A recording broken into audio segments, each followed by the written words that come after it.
Hello friend, my name is Saurabh और आज के इस वीडियो में हम समझेंगे what is SFRA test in power transformer. इसको ही हम swift frequency response analysis test भी बोलते हैं। सो फ्रेंड, सबसे पहले हम समझते हैं what is SFRA test. So SFRA test of transformer is a method used to access the condition of transformer winding by analysing their frequency response. So friend, जैसा कि मैंने बताया, एसएफआरए टेस्ट का मतलब होता है स्वीप फ्रीक्वेंसी रिस्पांस एनालिसिस।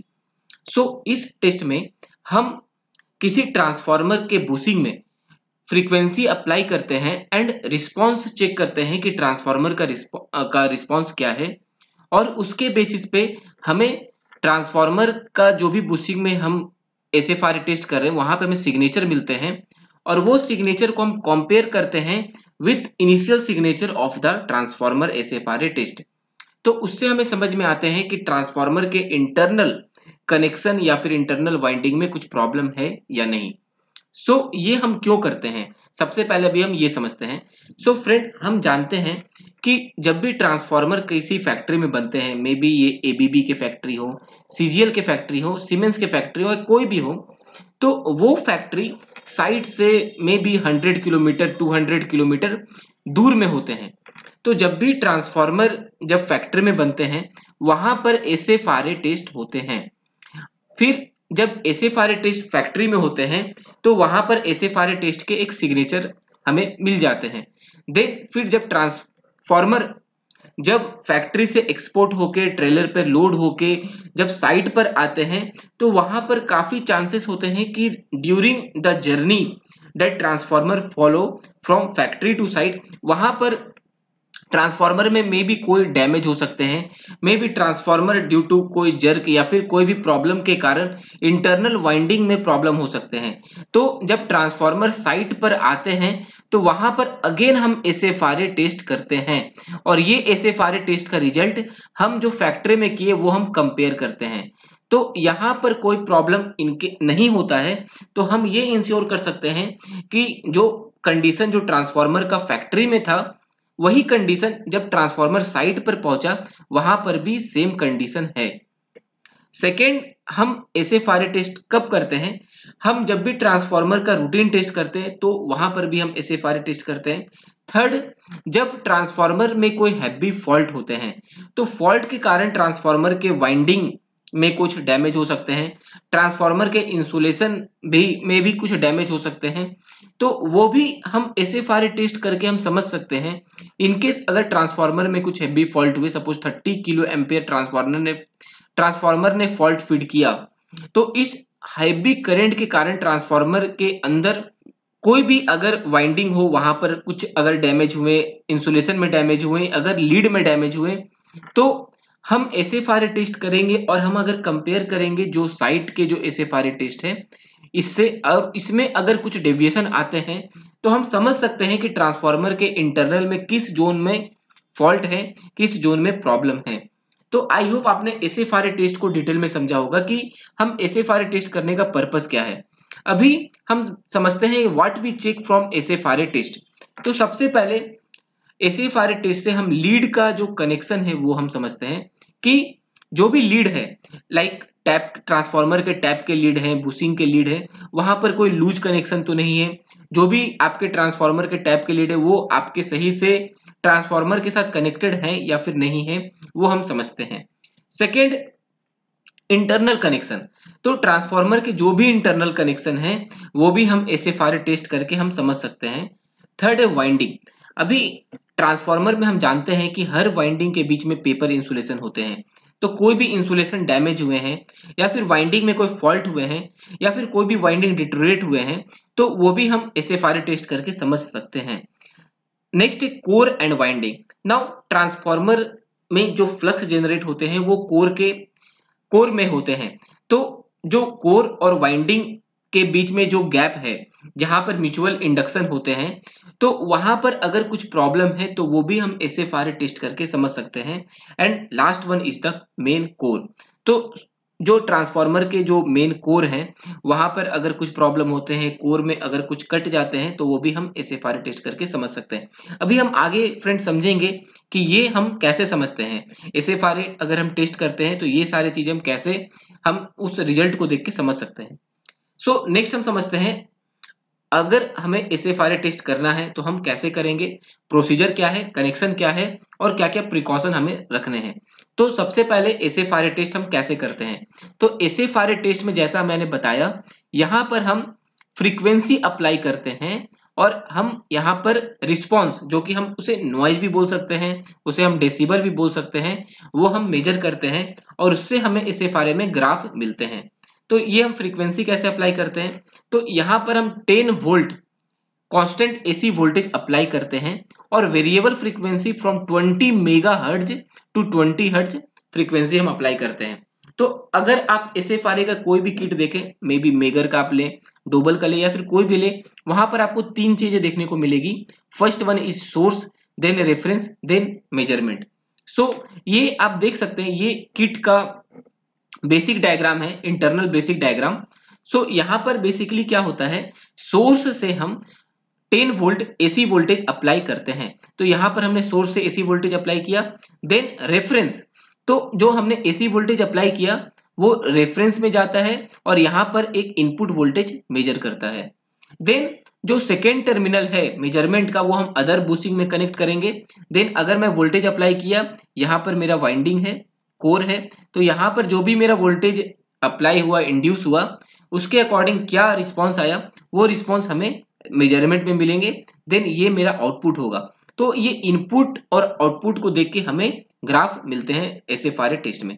तो इस ग्राफ से ही हमें समझ में आता है कि ट्रांसफार्मर का इंटरनल कनेक्शन कैसा है, कुछ प्रॉब्लम है या फिर नहीं है। तो आई होप आपने एसएफआरए टेस्ट का किट को समझा होगा। वहां पर क्या रहते हैं, मेनली यहाँ पे सोर्स, रेफरेंस एंड मेजरमेंट रहते हैं और किट जो रहते हैं वो ग्राउंडेड होते हैं। नेक्स्ट हम समझते हैं एक्चुअल कनेक्शन ऑफ एसएफआरए टेस्ट। तो फ्रेंड जैसा कि मैंने बताया, एसएफआरए टेस्ट में हम 10 वोल्ट एसी वोल्टेज अप्लाई करते हैं and frequency vary from 20 megahertz to 20 hertz. अभी आप देख सकते हैं कि सोर्स और रेफरेंस को मैंने फर्स्ट बूस्टिंग में कनेक्ट किया एंड मेजरमेंट को जहां भी हमें एसएफआरए टेस्ट करना है जिसके बीच में, वहां पे मैंने कनेक्ट किया।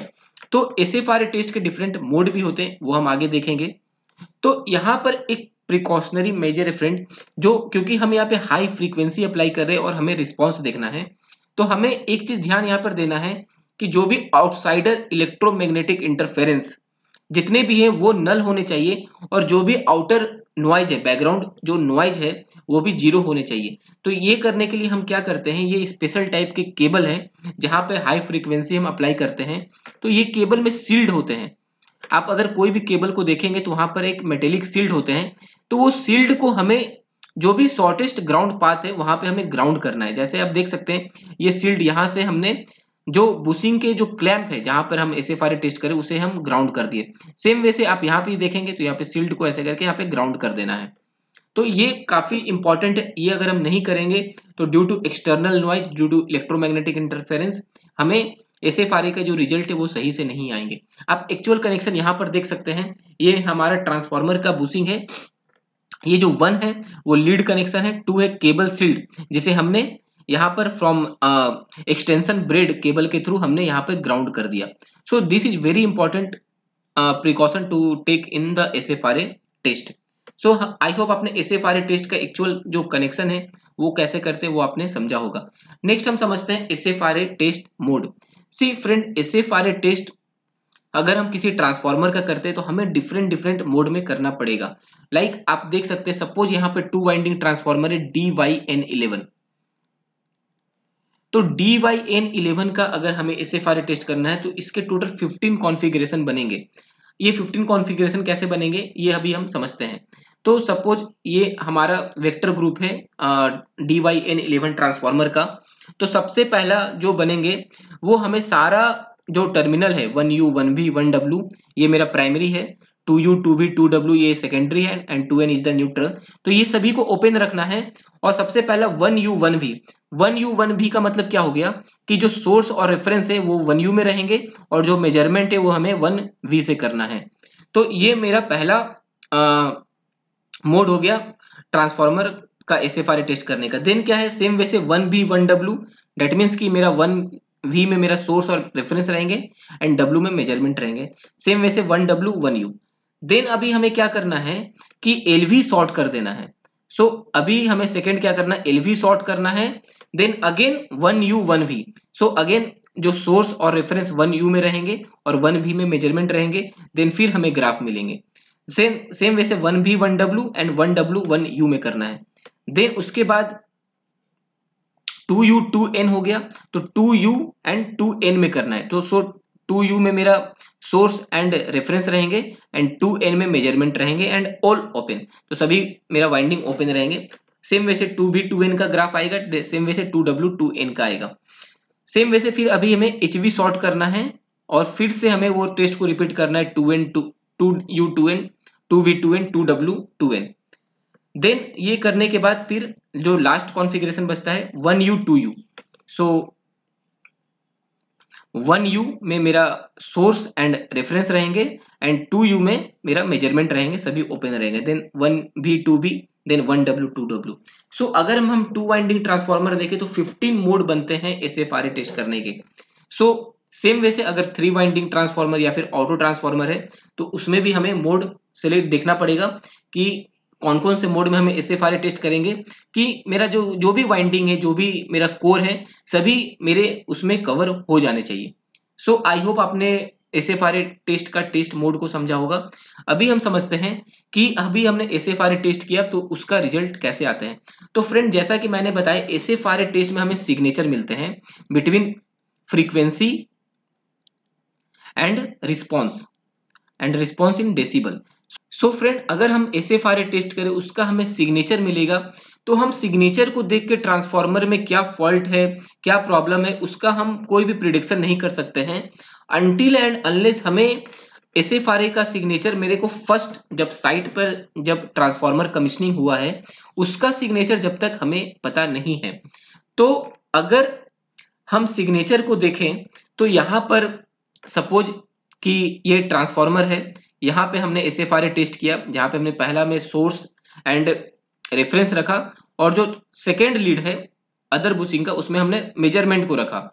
तो यहाँ पर हम SFRA टेस्ट में 20 मेगा हर्ट्ज, जैसा कि मैंने बताया, to 20 hertz means higher to lower frequency हम अप्लाई करते हैं। तो जो 20 मेगा हर्ट्ज है, 10 to 20 mega hertz to 1 mega hertz, ये जो रेंज में अगर कुछ डिविएशन आता है, अगर हम कंपेयर करते हैं तो ये हमें बताता है कि lead of taps and grounding leads. तो जितने भी ट्रांसफार्मर के लीड है, बुशिंग के लीड है, टैप्स के लीड है, ग्राउंडिंग के लीड है, वहां पर कुछ प्रॉब्लम है, वहां पर कुछ मे बी जो टाइटनेस है वो कम है, मे बी वहां पर कुछ इंसुलेशन डैमेज है, तो यहाँ पर प्रॉब्लम है। अगर मेरे को 20 mega hertz to 1 mega hertz के बीच में अगर कुछ डेविएशन मिलता है तो इस रेंज में, then 1 mega hertz to 50 kilo hertz, 50 kilo hertz तक अगर कुछ डेविएशन हमें मिलता है तो ये हमें समझना है कि वाइंडिंग स्ट्रक्चर में कुछ प्रॉब्लम है। तो जो भी हम वाइंडिंग करते हैं ट्रांसफार्मर का, उसका वाइंडिंग में may be due to fault या फिर मे बी हम ट्रांसपोर्टेशन के समय वहां पे वाइंडिंग में कुछ प्रॉब्लम आए, वाइंडिंग में कुछ डेविएशन हुआ है। Then 50 kilo hertz to 5 kilo hertz. So 50 kilo hertz to 5 kilo hertz के बीच में अगर कुछ डेविएशन आते हैं तो हमें यह समझना है कि इंटर वाइंडिंग फॉल्ट हुआ है ट्रांसफार्मर के अंदर। सो यहां पर अगर डेविएशन आ रहे हैं इसका मतलब कि कुछ हेवी फॉल्ट हुआ है ट्रांसफार्मर में और उसके कारण इंटर वाइंडिंग शॉर्ट सर्किट या फिर कुछ इंटर वाइंडिंग फॉल्ट होने की चांसेस है। देन अगर लेस देन 5 किलो हर्ट्ज में कुछ डेविएशन आते हैं, डेट मीन्स कि ट्रांसफार्मर के कोर में प्रॉब्लम है।